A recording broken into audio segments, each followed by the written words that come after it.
What's up, everyone? Welcome back to the channel. Like always, like and subscribe and leave a comment down below. And today, first off, I want to just start by saying I've only ever read one fantasy book before the one I'm about to talk about, and that one book was New Spring by Robert Jordan.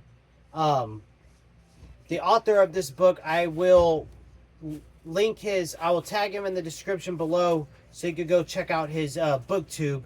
It's pretty awesome. Uh, he reads a lot, and he's the this book. First of all, let's show the book, The Forgetting Moon by Brian Lee Durfee. It's huge. It's a pretty hefty, long book. It took me like 3 days to read it.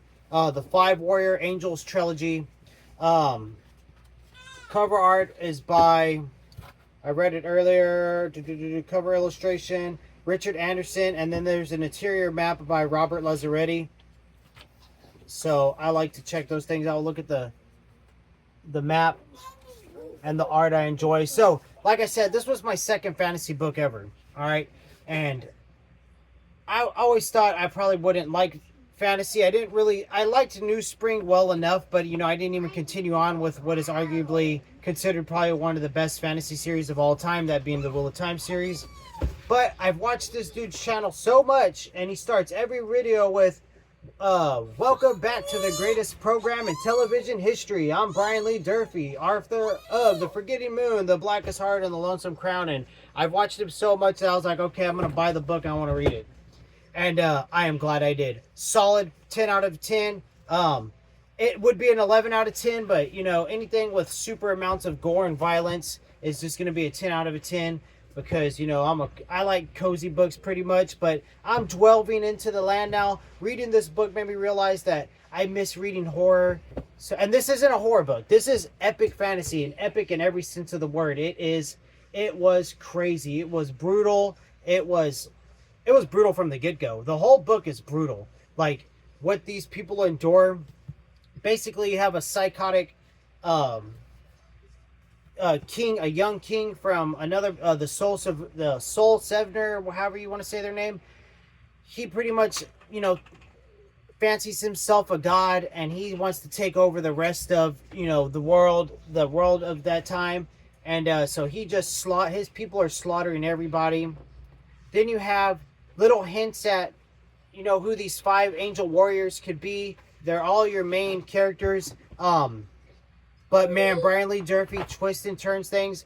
Right, I had an inkling of a thought that one of the 5 warrior angels may not be one. And yeah, the way he helps you find out is it's psychotic. It's messed up. The book is messed up. One of the main antagonists, not the king guy, but one of his soldiers, his top people, it's a crazy lady named Inna Spades. This chick is a psychotic. She is messed up in the head. It is crazy. Oh, 2 spoilers. I will put 2 spoilers. I'm not going to put spoilers in the title or nothing, because these aren't really spoilers. If you read, the book is so brutal. Like, one thing that happens, one of the guys, his own son, chops all his limbs off. They dip him in tar, and the bad elf guy or whatever he is, keeps him alive with this weird potion. So he's just a living stump to deliver a message to another king that is a complete douchebag. He has 2 younger sisters that play an important role in the book. And then another thing I will say, the dog Beer Mug is, he needs more screen time in these books. He was great. I did Google, does Beer Mug die in the trilogy? Because if he would have, I would have, all the books would have just dropped to a 6 out of 10. Don't ever kill dogs in your books. It's trash writing. But the dog lives in this one, so, and as far as Google's concerned, lives in all 3, so if that's a spoiler to you, I'm sorry. When I go into books, I always Google, if there's a dog as a main character, I Google it, does the dog die? Because if the dog dies, I either going to DNF it, or I know it's just going to be trash. But this is not trash. This is spectacular. This is amazing. This is probably, well, I have nothing to compare it to, because I've only read one other fantasy book. It's Smoke's New Spring. I'm sorry to, I haven't read enough Wheel of Time books. I probably should. I probably will get to them in the next year or 2. But for being my second fantasy book ever, I took on a pretty intense task, I believe.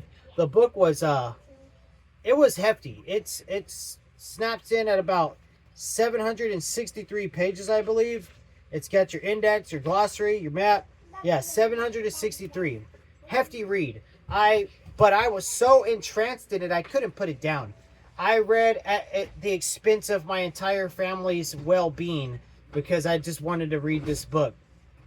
The wife's scolding eyes at me every day because I'm just reading. I'm like, I'm not stopping. This book is blowing my mind. It's disgusting me. And I have to know what happens next. I'm probably going to go right now. I have a little Amazon cart set up for my birthday coming up in a week or so on Easter Day. Or Easter weekend.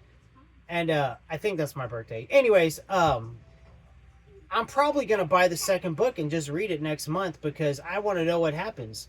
I want to know what's going on. I'm going to try to hold off, and get some more other things read because these are huge books and the next one's even longer.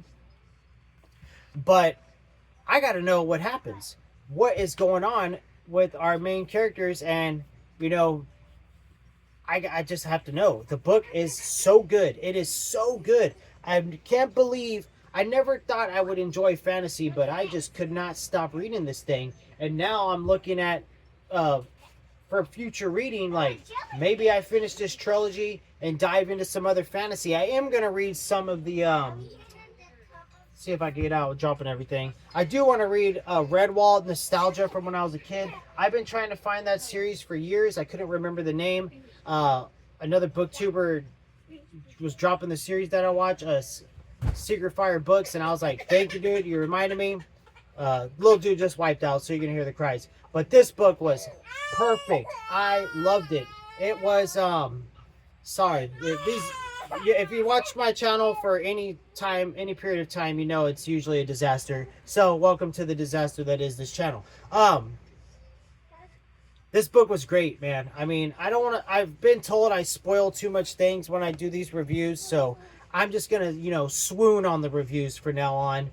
And Brian Lee Durfee definitely just, my wife's like, well, if you can read that, she hasn't read it, but I was telling her about it. She's like, you can read all these other things I've been hesitant to read because, I don't know, it's not real life, but it was so freaking violent. It felt real. You know what I mean? It was crazy. It was brutal it was brutality at its finest. You know what I mean? And he doesn't spare you the details. You get to know everything, every sound, every smell. It's there in the book. He does a fantastic job. Yeah, I got to know more. The Blackest Heart is the next one, I believe.